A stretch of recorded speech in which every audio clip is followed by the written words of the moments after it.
Hey everyone, welcome to the Impact on Eye Care segment of the Eye Care Marketing Insights, Innovation, and Impact live broadcast series with my special guest, Dr. Jennifer Stewart.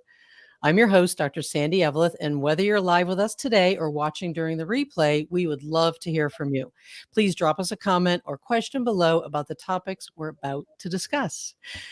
Dr. Jennifer Stewart is an optometrist, speaker, writer, consultant, and entrepreneur. She's a partner at Norwalk Eye Care and has been involved in the optometric community for almost 20 years. Dr. Stewart is a nationally recognized speaker with a passion for helping optometrists and organizations with operations, optical success, contact lens sales, and practice management through her company, OD Perspectives. She's an established writer and has been featured in most optometric publications. Dr. Stewart is also an adjunct assistant professor at the New England College of Optometry, my alma mater, by the way, and that's fantastic, and is a consultant for CooperVision, Xylaware, and GPN.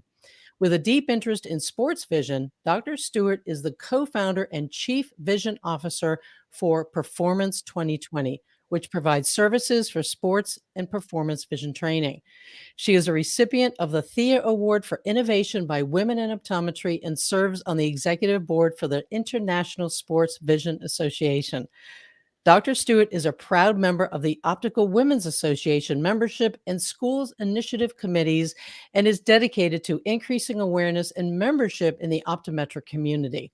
She was just awarded the prestigious Pleiades Award from this organization. Congratulations. Dr. Stewart is passionate about sports safety, enhancing performance, and helping business owners achieve their goals. An avid Disney fan, she lives her life by the quote, "If you can dream it, you can do it." Bottom line, she is inspired to help others with their dreams. So welcome, Dr. Stewart. My goodness. Thank you. Quite an introduction. Thank you so much. Wow. Absolutely. It is my pleasure, absolutely, to mention all of that. You have done so much. It is absolutely incredible. I mean, just in your eye care career, you've dedicated a tremendous amount of time to other endeavors outside of clinic care that have made a huge impact on our profession. So thank you. And I would love for you to take whatever time you need to tell us what inspired you to go beyond the path of just clinical care and expand into becoming an adjunct professor, a consultant, a member of boards and committees and all of these different organizations, and the owner of a specialty sports and performance vision training practice. So please take it away. It is hard to imagine all of the things that I've done, and when you list them all, I'm like, wow, that is quite a bit, but it's been so much fun. And I actually just was able to speak for the NECO Career Symposium. I was the keynote speaker on Sunday. So I've had a lot of time to reflect on my career and think about all of the things that I've done and what I'd like to do. So I think the advice that I gave to the students on Sunday was when I graduated optometry school, I was pretty set in my goals, and I had specific goals as it related to clinical care. And I think when I graduated, that's as far as I could see. I think I just wanted to see some patients and not fall behind, and make sure I knew how to provide good clinical care. But I've always been somebody who likes to be busy and likes to do multiple things. So when I joined my practice and was feeling comfortable in seeing patients, I started to think about what's next. And pretty soon into clinical care, I was asked to start writing for some publications, which I've always enjoyed writing. And that has been probably the last 13, 14 years that I've just been writing. And I also never say no. So when anyone asks me to do something, which is good or bad, but if I can fit it in and if I can make it work, the opportunities that I've been able to do have been based off of just saying yes and figuring out how to make things happen. And was I a professional writer? Absolutely not. Was I an English major? Absolutely not. But I figured out how to write and how to communicate well, which has helped me as a clinician as well. I think everything I've done outside of clinical care has made me a better doctor. It's made me a better manager. It's made me a better leader of my staff. So I think of all of the things I've done are spokes in a wheel, but it's all leading back to my day-to-day role seeing patients. So I still see patients 3 days a week. primary care, contact lenses, dry eye, glaucoma, the same as most people. But all of the other things I've been able to do have just helped me become a better doctor. In 2013, I started speaking. I spoke as a member of the professional affairs team for VistaCon, and that's led to so many roles now with Cooper Vision as a member of their CAST team. I've been asked to speak at so many different events and lectures, and the last 2 years I've sat here. So I haven't left this room, but it'll be exciting to be out in front. And again, if you had asked me 20 years ago if I would be a professional speaker, I would have laughed and said, no way. I was terrified in high school to stand up in front of people and talk. But I've become more comfortable, and practice makes perfect, and just getting used to being in front of people and really enjoying it and learning how to not only stand up there and present, but to navigate and network and really get people talking and to act as a facilitator. It just keeps evolving. And I'm just so thankful for optometry and for the community that we are in, that these opportunities continue to arise. I have so many other great plans that I'd like to do in the next half or however long my career is from here, but I've truly enjoyed optometry. I graduated in 2007 from NECO, so 15 years, which both goes fast and slow, the amount of things I've done. But I think what I have to give and to do, hopefully will eclipse the past 15 years. Oh, it's amazing. And thank you for sharing all of that. I really appreciate it. I think there are a lot of optometrists. I do tend to interview a lot of entrepreneurial optometrists that are interested in doing something, be more, do more, as I mentioned in the post. It almost sounds like the speaking, from what you were saying, that the speaking was one of the first other opportunities besides the writing. How would you recommend someone be able to at least even have that opportunity? Because it sounds like a lot of things springboarded from you getting out there and speaking. Obviously, as soon as you get up on stage, I'm aware of this too, that you become an instant expert. Whatever it is that you're speaking on, we already have some of that credibility with being optometrists, but now you're bringing something else to the stage. How did you get that first opportunity to, for someone to recognize that you would be a great speaker? Or how would you recommend some of the other optometrists that want to branch out into other things besides clinical care to be able to have these opportunities presented to them? I think the biggest piece is networking. And what I spoke to the students about is that any role I've had or any other opportunity that I've been fortunate to have, I've never applied. I've never had to That's great. apply. I've never, written an application. And I think so much of it comes from networking and meeting people. And on that also is networking because you want to truly meet people and to really meet people to see what I can do for them and how can I help you, or what do we have in common? What can I learn from you? Not how can you help me? So I think networking, being really sincere about why you want to meet people and really looking for opportunities to work together and to learn. If for speaking, really reps, I think, are the first step. My contact lens reps were the ones who said, Dr. Stewart, you should get out there and speak. Oh gosh, really? I don't know if I can do it. And I said, well, I'll try. And so reps really are a great resource. They know when a company is looking to add to their speakers panel. They can often get you in touch with their manager, who might be the person that is going to connect you to the professional affairs team, whether it's contact lenses or pharma or somewhere in the industry. But the reps are I always, Yeah. one of my favorite roles that I do through my consulting is I actually work with reps to help them be better communicators and how to be more successful with doctors. And what I tell them is, I really think of you as my business partner. When Right. you come into my office, it's a business relationship. So again, that type of networking of really figuring out how your reps can help you in your business, but also they are a gold mine of opportunities to know if there's something you want to do outside of clinical care. They can be super helpful on that. No, I agree with that totally. That's how I've gotten a lot of opportunities as well. And they certainly have the pulse on, what optometrists are doing. They go into so many different practices. They know what's going on. They know what's trending. They know where other optometrists are struggling, Yes. where they need help so that you can help them with the consulting. Go ahead and tell us about what you do with the OD perspectives. I absolutely love all things consulting. For me, it's just I love talking about marketing. So tell me about what you do for optometrists in your consulting practice.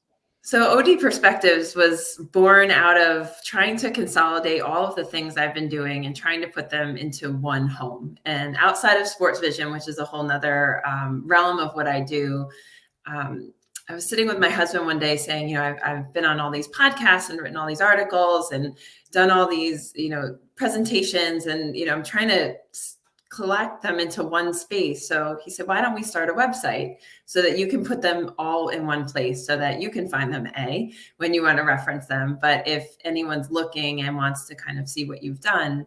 And that's how OD Perspectives was born. So it really is just a collection of what I've done over the years and the work that I've done, not only with optometrists, but really, I really have found a passion for helping people in the industry and outside of just optometry, working with other companies, because how much value I get from their insights. I hope that I can provide the same insights as a clinician into what I'm looking for and help their sales teams be more successful when they do call on doctors, and to really show them what I am looking for in a relationship so that when they go out and work with their doctors, whether it's in Connecticut where I am, or Florida or Maine or New Hampshire or California, that they can feel more confident walking in there and have a better relationship, which helps their doctor, helps them, helps the company.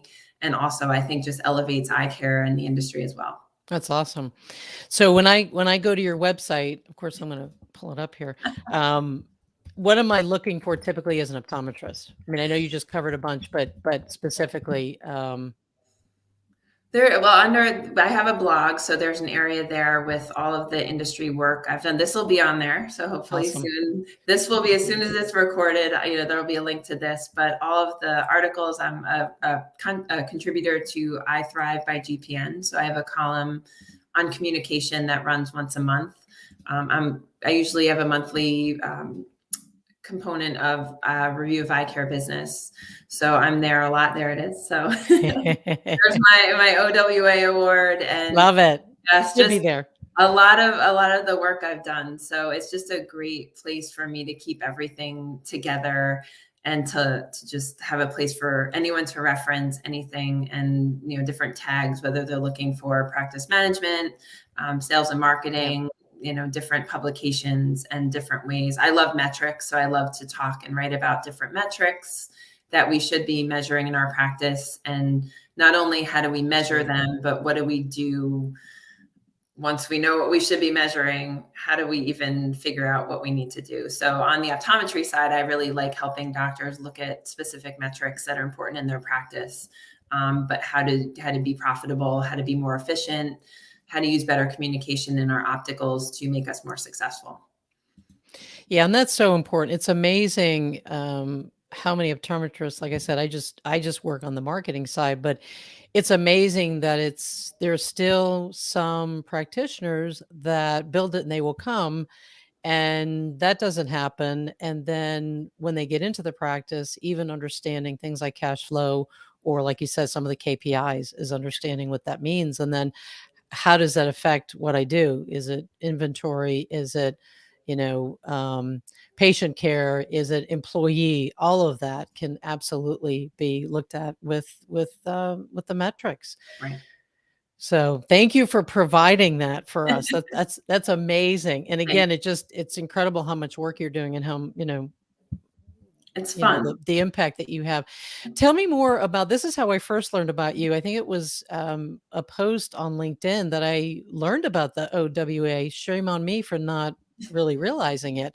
So, tell me more about that, and tell me how others can get involved with it so that they can also make an impact. Because again, it sounds like that organization is something that can help other optometrists become more, be more, have more, et cetera. So tell us about that. Absolutely. I stumbled upon the OWA. I don't even know how. I think it was in searching or somebody mentioned it and said, "Are you a member?" And I truly can't even remember how I found it. And the Optical Women's Association is a great group that is aimed at promoting leadership in women through education, support, networking. And what I really find refreshing as an optometrist is that it is not just optometrists. And I love networking with Yeah. optometrists. I love being in groups of my colleagues, but it's so refreshing to hear from women in all facets and all parts of the industry. And I feel I've gained such insight and knowledge into what goes on in all of these companies that I work with. And I think we don't really see that. And it's given me an appreciation for the women that maybe I don't work with them day to day, but they are part of, the frame companies or the lens companies or whatever it might be. The people that I have met since I joined, it's just incredible. And I love when somebody's coming through Connecticut and they'll send me an email, Dr. Stewart, I'll be in Connecticut meeting with the team. Can I stop by and buy you lunch? And That's it's just awesome. wonderful. It's awesome. It's just so nice. And the friendships I've made, there's some great programs. There's a lot of information and programs on how to develop as a leader. And I love anything entrepreneur, leadership, personal development, personal finance. If you could see my library down here, there's like a whole section of books on leadership. So I love that, and I look for that. And to hear people that are actually doing it and are leaders of companies that I work with, and hearing from them directly and being able to network with them and actually be mentored by some of them is just incredible. And I love to tell my optometry colleagues it's so refreshing to be in a group that is just different. And Yeah. we don't talk about managed care. We don't talk about staff troubles. We don't talk about, all the things that tend to come up in our normal sessions. We're talking about how to be a better leader, how to just grow as a person. And the support that I've received in my career since I've joined has been unparalleled. So Wow. I look forward to seeing everybody in person. Of course, I said I join all these things and we're virtual, but there's some great book clubs and just lots of different subcommittees. I'm on a subcommittee to really bring awareness of the OWA to the schools and to the schools of optometry, which I absolutely love. I'm so glad to be a part of NECO and in so many ways, but to be able to bring awareness of the OWA to schools, which I wish I had, so that when these women are in school, we can support them and give them tools to start to develop their leadership there. But I think it's so important as they graduate to say, we're here for you. We and me have been in your shoes. I was a first year graduate trying to figure out my life. I, was a 5-year out. I was 10 years. I was 15. How can I support you? And how can I help you along your journey? Because I've been there too. Right. And again, a big part of optometry school, we're learning the clinical, we're learning the medical, and just getting these kind of teachings. It doesn't seem to be there as much as it should be. Now, of course, it's been a long time since I've been in Me optometry too. school, little bit longer than you, but and again, practice management, not that we're talking about that right now, but practice management was we had one semester of it. We had a great instructor.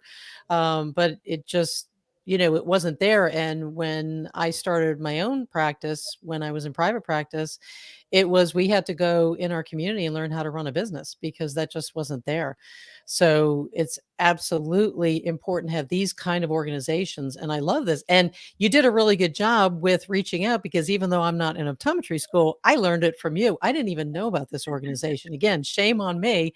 But thank you, social media. Thank you, LinkedIn, because that's how I discovered it. And that's how I discovered you. So I will be joining as well. I think it's a phenomenal organization, and I love that everything that you've said so far that we've been talking about. Again, I posted about how optometrists can do more, be more, have more, whether it's inside or outside the profession. You've already shown that, joining things, saying yes, opening up opportunities because you're a heartfelt person where your first, I guess, value is to provide value to others. And how am I going to do that? Well, I've got all these leadership books. Well, where's some leadership organizations? Oh, well, here's a leadership organization. Well, how can I get involved? Well, how can I get involved, not just joining, but how can I get on committees? So again, more putting that out there and more showing that it really is about what I can do for others. All of a sudden, all these opportunities start to roll in. And time again, there's no question about it. I'm a big fan of the Go Giver, Bob Berg's Go Giver series, and that's what it's all about. It's finally getting away from ourselves and thinking about what's in it for me, and then putting it out what's in it for them. How can I help other people? And you've done that tremendously. I'm not surprised that you've won the awards that you have because you're absolutely shining in our profession and making a tremendous impact. My private practice that I co-owned when I was still there, our specialty was vision therapy. So I'm very excited that your yet other endeavor is sports vision. So go ahead and tell us more about that, because I absolutely love helping others market their specialty services. So tell us about your specialty practice, how you got involved, why you got involved, and just, how it's not just surviving, it's thriving coming out of the pandemic. So sports vision has been a passion of mine since I started optometry school. So I'm a lifelong athlete. I was a big athlete in high school. I was a Division I track and field athlete in college. And after college and optometry school, I spent a decade as an endurance athlete doing triathlons, long distance running, cycling, you name it, I've done it. Now this decade, in my 40s, I've now transitioned to be a competitive Olympic weightlifter. So I'm truly always reinventing myself. But I've always been passionate about sports and fitness, and really wanted to find a way to combine what I love doing and a profession. I knew that I wouldn't be a professional athlete, so I had to figure out a way to combine my day job and really what I love doing outside of working. So when I was in optometry school, I was introduced to sports vision. I think I was a first year. So I knew it was out there. I knew that it was a specialty or a niche. It certainly was not nearly as big as it is now. All through NECO, I was kind of interested in it. I started the Performance Vision Club at NECO when I was a student, and it's still there and it's thriving now. The club is bigger than it was when I was a student, and we have some amazingly active members, which is great to see something, that is almost 20 years old that's still there and thriving. I started Performance 2020, which is my sports and performance vision training facility, in 2015. I thought I would graduate and start right away, but life always has other plans. So I graduated in 2007. I joined my current practice in 2008 and became a partner in 2010. So that kept me pretty busy for a few years. And every year I'd say, this is the year I'm going to do it. And this is the year of sports vision. And then a year would go by. I got married. I had my first son. And then in 2015, I actually had my second son in August, and we started Performance 2020 that fall. So my son was probably 2 weeks old while I was writing a business plan and figuring out, and kind of decided there's no good time to start a new business. So why not do it with an infant and a 2.5-year-old? So Performance 2020 started then. My husband is my partner there at our sports vision practice. He comes from the financial consulting world, but decided to have a career change and help me start that. So we do that together. It's hard to believe it's been as long as it has been. And we actually are providing, we've adapted to the times, and prior to COVID had looked into how do we do this virtually and remotely, and kind of kept putting it on the back burner. But there's nothing like a worldwide pandemic to make you right? evaluate and get some things done that you've always thought about and had put on the back burner. So we now actually work with athletes remotely, which has been great to free up my time, because I can do it remotely, and it allows me to work with athletes all over the country versus just athletes who could physically get to us. So if you had asked me 5 years ago if we'd be doing it this way, I'd probably say no, but it's really been great, and it's allowed for more flexibility. I think part of what I talk to the students about and what I really talk to them about is figuring out what defines success for you. And this is something we talked about on Sunday. For me, I listed a whole list of things that people could define success by, whether it's financial or recognition or whatever it might be. For me, success truly is flexibility. So anything I can do to have time and free up time to do other pursuits means the most to me. So with Performance 2020 being virtual now, it frees me up to do this. I'm not there right now. I'm here with you, which is really for me what's made the most success and has made it really fun to do. And now it's even more flexible than it was before. So we're still busy. I've done even more on my side of helping other doctors, again, going with that, how do I do this? How do I find my passion and live my dreams? I get a lot of questions about, I want to do this too. Can you help me? So that turned into a consulting business as well, helping other doctors figure out how to start a sports vision practice, how to incorporate it into their practice. I want to do it in 5 years. What should I be doing now? And I always say I've made every mistake in the book, and Right. we've done everything That's good awesome. and bad. So I can help them, whether it's they're using a corner of their office or they're building a 5,000 square foot facility. I've been able to help them build a sports vision practice. I'm an advisory board or executive board member of the International Sports Vision Association. So I'm, really helping drive awareness of sports and performance vision, not only in the optometric or eye care community, but in the medical community and to the average public about what sports vision is, and to really help people understand and look for that in their area. So I really spend a lot of time on outreach now about educating the public and our colleagues about sports vision, and then helping people do it. So That's it's been awesome. a lot of fun, and I really enjoy Yeah. that. Yeah, so you're doing business to business and business to consumer. That's Yes. awesome. Get the awareness there so they can start asking their communities about it. So basically you don't sleep is what I'm guessing. I do imagine I get 9 hours of sleep a night. I just am super efficient. And I would have to say I mean, the fact that you get 9 hours of sleep, you've got kids, 7 you've to got 9, depends on the night. man. That's incredible. I think the next chat we should have is absolutely your productivity systems, because you really can't do all of this without being productive. You're laser focused. I can tell your clarity is absolutely there. That's one of the first things that has to happen. I'm sure that's what you tell your doctors as well when they come to you.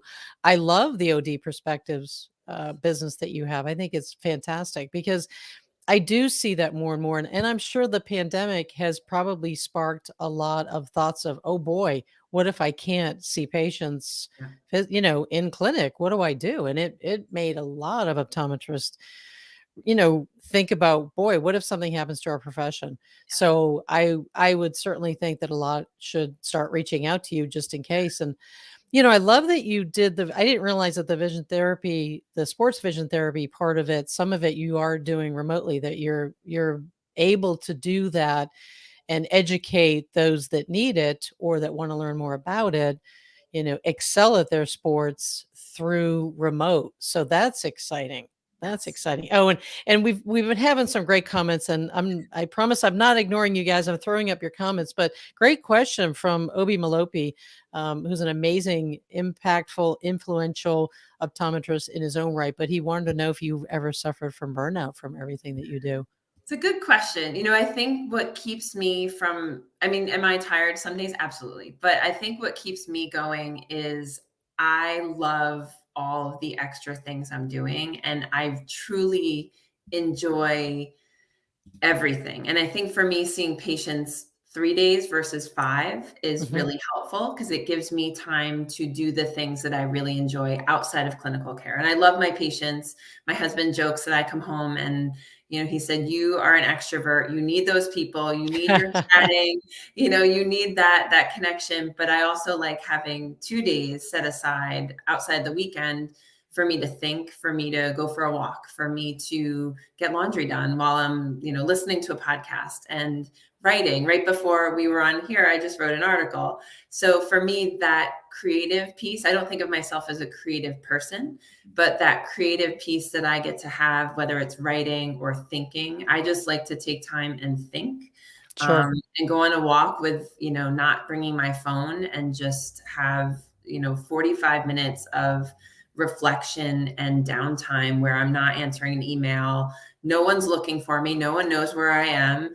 And I have that time to just be. So I think it doesn't have to be 45 minutes. I really take a lot of time for myself, even with a million things that I do. I think it's just so important to have time to reflect and to think about what makes me happy and what makes me want to get up in the morning and get out there and do what I do. And whether that's patient care or something else, for me, the good balance that I have helps not feel burned out. And I love exercising. So I think that, and being a weightlifter, I mean, there's nothing like an endorphin rush from competitive weightlifting. But I think all of that together just gives me a great work-life balance. And I have a great family who is very supportive. My kids love when I have an evening presentation because they get to play extra video games. So they love when I Go, have Mom, go. they're like, "Are you working tonight?" And so That's great. so there's everyone having a supportive family that understands that this is what drives me and this is what makes me happy, and to be able to network and give back and to really be engaged with whether it's students or other optometrists or other women through the Optical Women's Association. I get off all of these calls and I'm like, okay, now what can I do? That was so much fun. And it's actually energizing. So great Sure. question on burnout for sure. Sure. Well, and I do appreciate that you understand the importance of taking time for just being in the creative. I'm a firm believer that we absolutely have to schedule that, because it is where all the genius ideas come from. It I think if we're in fear for whatever reason, creativity can't exist. I don't think they can coexist. So in order to come up with solutions to problems we may be facing, we need to find that space to be creative. I Again, I'm honestly surprised that even in those 2 days that I don't think it's downtime, because you're doing meetings, you're writing your presentation. So I'm still not sure where you fit in those 2 days, that creative and that exercise and that, I mean, it is, it's astonishing. And I appreciate, it encourages those of us that might not get done as much or do as many things, to say, wait a minute, we can find the time. We've got people that make impact like you, that are doing all these things. We can certainly, let's turn off Netflix and get on to getting things done. Oh, no, So I'm watching Yellowstone right now, and it's keeping me. I'm staying up way too late, which is affecting my productivity a little bit. But I always joke with my husband. I walk usually, although Mother Nature has not been very kind to me the last 2 months with weather here. But Friday mornings, I usually drop my kids off, and I live by the beach, so I'll go for a nice 45-minute walk by myself. And I always come back with a million ideas. I'm like, oh, I just thought of this, and I bring my phone, but I turn it off so that I can jot notes down. But I'll come back with, all these amazing ideas that I've had just by walking and just thinking. So I turn off any, text messages or email. I, don't go on Instagram while I'm walking. So I just bring my phone if I need to, or I'll bring a, a notebook, like if I have a pocket.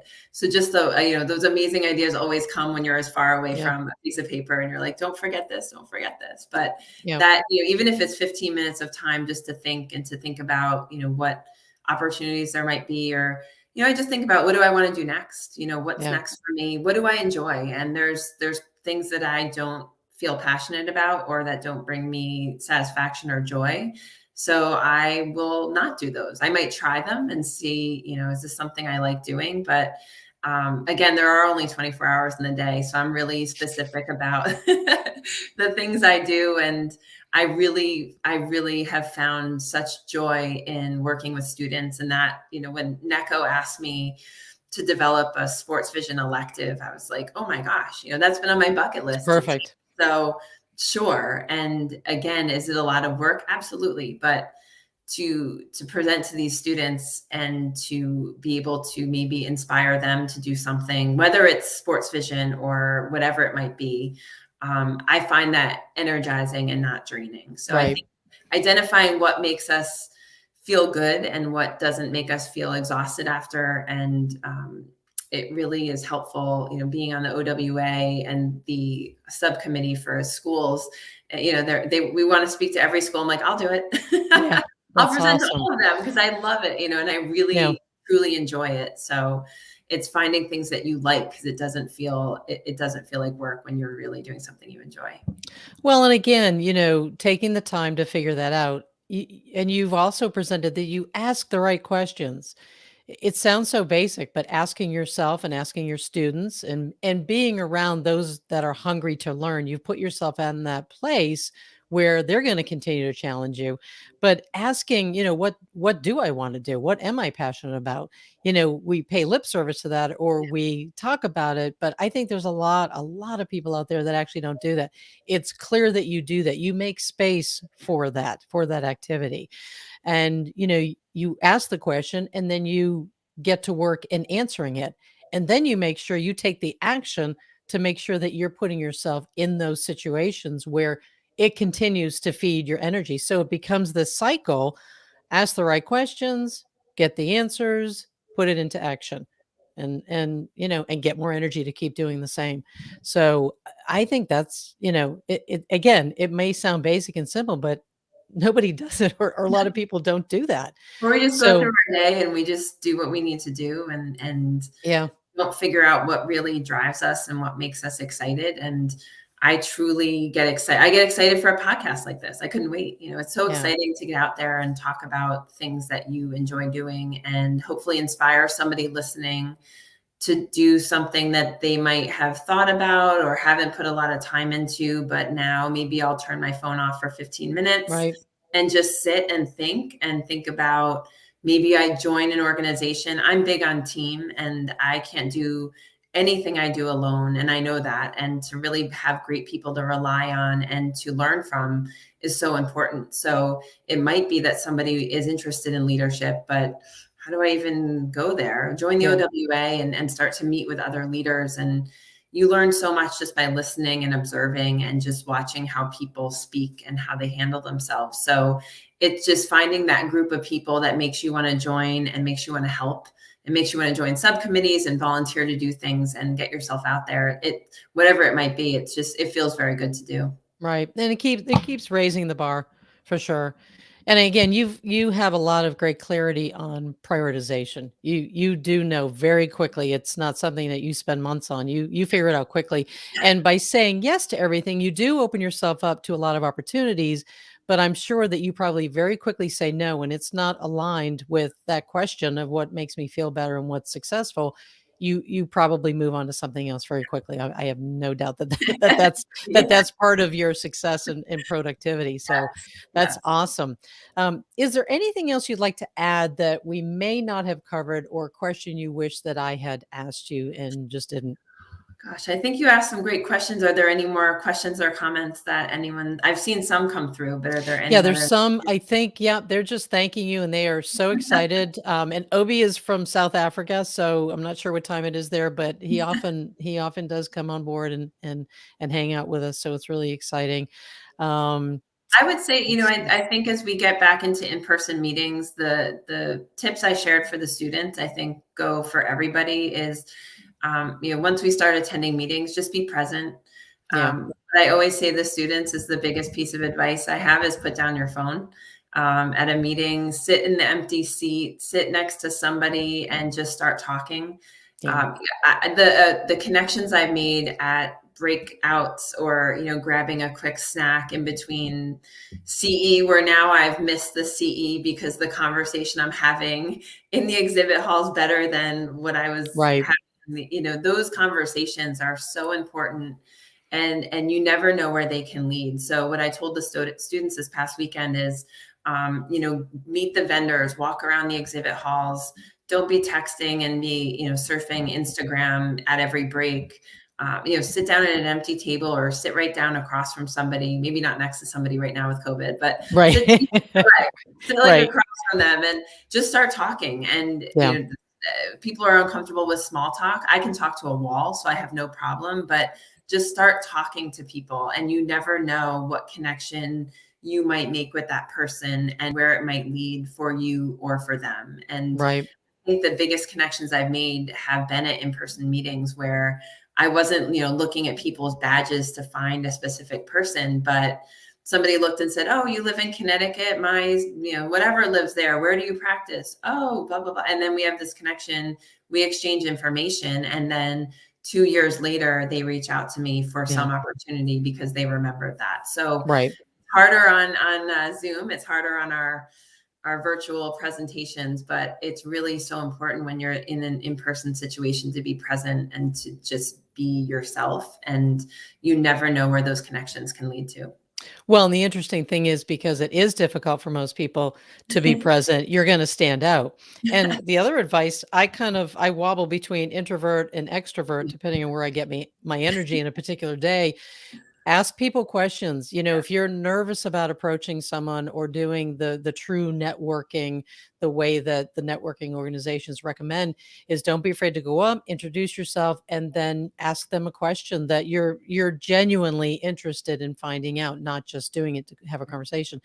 Obi did ask a question here. He's wondering what the future of optometry looks like in your opinion. What would you Oh, it say? is so bright. It is such a wonderful, wonderful profession. And I think there are so many opportunities as an entrepreneur and business person in optometry. It continues to evolve. I also go back to my undergrad and I speak to all the pre-med students about being an optometrist. And the advice I give them is ignore most of the things you read online. I always say I'm lucky if I get to go to the bathroom during the day when I'm seeing patients. So I'm certainly not, sitting on chat groups or things, posting Yeah. about optometry. But I think there are a lot of us out there who are really inspired to do more and more and to see what we can do and to become more successful. And I think as women, there's such an opportunity in optometry. Also, it provides such a great flexibility of a career with a family. And I think it will just continue to be better and better.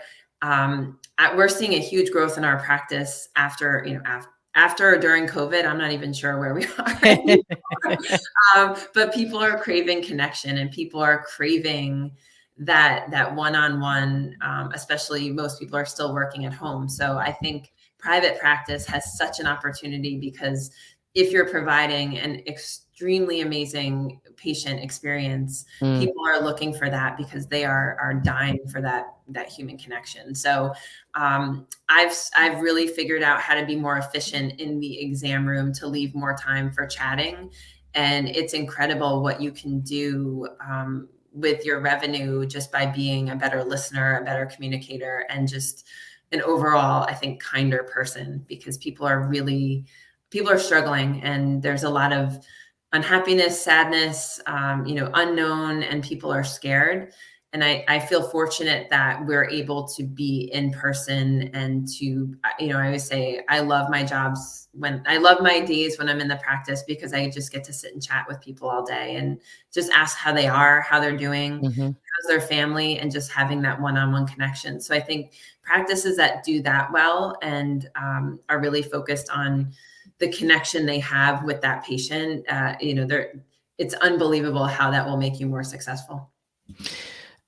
Foundational. It is amazing, again, how many optometrists we're just trying to get through the exam quickly, move on to the next patient. I love that advice. Figure out how to be efficient so you can spend more time talking to the patient. Even if you spend 5 minutes just chatting, That's what I do. whether it's about their care or their day or, putting that little extra note in the chart to remember when they come back and talk about that. Those are and again, it makes you feel good because you are making a connection. And this you hit the nail on the head. It is absolutely imperative that we do that now because patients are hurting. I mean, we even see it when they come in that they're not happy. They might be upset that they have to wear masks or they have to do this or that. And they're just tired. They're tired of everything. And just having that, loving ear to say, "Hey, how are you? How are you How are you? doing?" Not Yes, just your not eyes. your eyes, yes, I didn't Yeah. have your I said, "No, how are you?" Yeah. How's your and are we therapists? No, but, no one's asking how people are, and I think we have such an opportunity because we have such an awesome role as a primary care person to really have that connection outside of how their eyes are doing, but that will lead you to give them what they need. Right. Listening to the issues that they're having, oh, okay, so you're really stressed, you're not sleeping well. Have your eyes been dry? Oh yeah, they have. Well, here's why. You're probably not sleeping well and not taking care of yourself. So whatever it might be, kind of weaving why they might be in to their life or just helping them have a solution. People are super emotional right now, and Yeah. I've had people go, in tears just because I asked how they were, and Yeah. I'm not sleeping because this and this, and I said, tell me about it.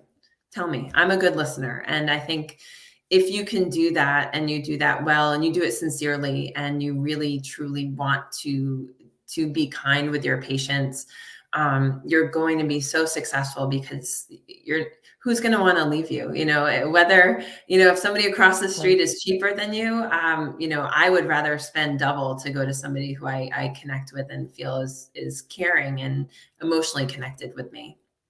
And that usually is the reason they keep coming back. It is that extra time that you spend. It's amazing. So great advice. We knew this before the pandemic. This is absolutely imperative after the pandemic. And like you said, it just makes you a better clinician because you are going to get more information that's going to help you diagnose and treat much more effectively. There's no question. So thank you for that. That's absolutely. I love it. I love it. So how can we help you get the message out about all of the different websites that we've talked about today? The OD perspectives, your sports vision therapy website, etc. Connect with me on LinkedIn, find me on Instagram. I love making connections with everybody and seeing what we can do together and how, you and I met on LinkedIn, and it's a testament to social media is not all bad. And there's great ways to form connections with people and to really work together. So, OD Perspectives is a great resource. If you're, a woman in the industry, whatever industry that might be, I, encourage you to check out the OWA. We would welcome you to join and to see how you can what it can do for you, whether you're an optometrist or somebody in the industry.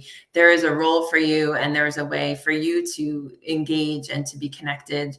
If you're interested in sports vision and interested in becoming a sports vision provider or being part of something bigger in sports vision, join the International Sports Vision Association. It's a really great industry and a great organization. In 2 weeks, we're having our national meeting in Orlando. So it's not too late if you need a little bit of sunshine, a little bit of vitamin D. Registration's still open. So my first in-person long day of presenting. So I look forward to that. And if you see me at a meeting, I will be the person you can come sit next to and make small talk. That's awesome. I will make it easy. Find me, introduce yourself to me, and I will likely bring you along and kind of introduce you to other people to make it easier too. So find somebody like me at a meeting who looks happy, although we'll probably have a mask on, but You can still tell. You can still tell. And I Yeah. look forward to networking with everybody on here. It has been my absolute pleasure. This has been wonderful. Thank you so, so much. This has been absolutely fantastic, full of gems. We'll be able to talk about all kinds of great stuff when we write about this for sure. So thank you so much. I appreciate it. And thank you for those watching live or on the replay for spending time with us. And again, thank you, Dr. Jennifer Stewart, for taking the time out of your busy day to speak on the impact segment of eye care marketing, insights, innovation, and impact. I'm your host, Dr. Sandy Eveleth, your eye care marketing OD. As a certified master marketer and certified digital business consultant, I love helping eye care professionals attract more ideal patients to maximize their wealth, time, and practice growth. If you'd like to book an innovative strategic marketing session with me, go to drsandyeveleth.com/book Dr. Sandy. Thanks again. And I do look forward to seeing everyone back on the next show.